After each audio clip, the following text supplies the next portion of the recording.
Hello friends, આજે આપણે બનાવીશું મેદાની પૂરી જે દિવાળી પર નાસ્તામાં બને છે ને અવારનવાર ઘરમાં પણ બને છે, બાળકોને પણ ખૂબ ભાવે છે. તેથી મેં મેદો 700 ગ્રામ લીધો છે, એ હું ચાળી લઈશ.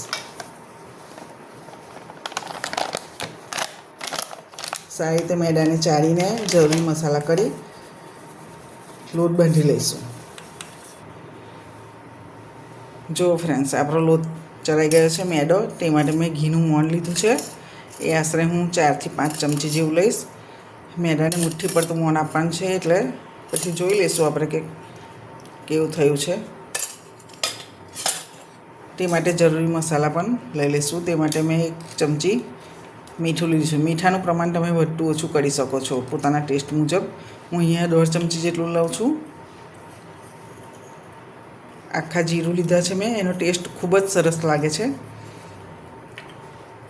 થોડો મરીનો પાવડર લીધો છે. આ પૂરી જનરલ દિવાળીમાં નાસ્તામાં બનતી હોય છે, પણ મારે ત્યાં અવારનવાર બને છે. આ જીરાનો પાવડર લીધો છે થોડોક.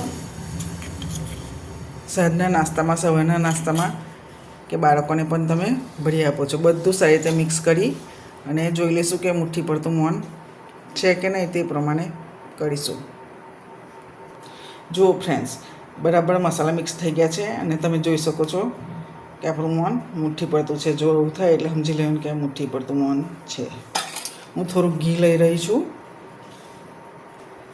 હવે આપણે થોડું પાણી લઈને કથન લોટ બાંધી લઈશું. તે માટે મારે કેટલું પાણી ગયું છે તે હું તમને પછી જણાવીશ.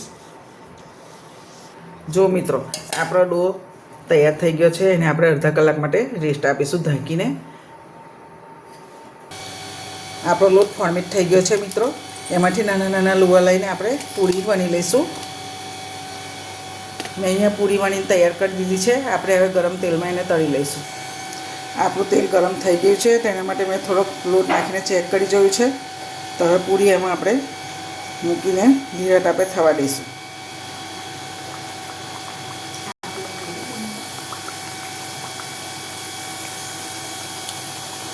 આ પૂરી ચા સાથે પણ તમે લઈ શકો છો. બાળકોને પણ ડબ્બામાં કે ટિફિનમાં આપી શકો છો અને 15 દિવસ માટે સ્ટોરેજ કરી શકો છો. પ્રવાસમાં પણ સાથે લઈ જઈ શકો છો. તમે જોઈ શકો છો મિત્રો, આપણી પૂરી ખૂબ સારી રીતે તળાઈ રહી છે.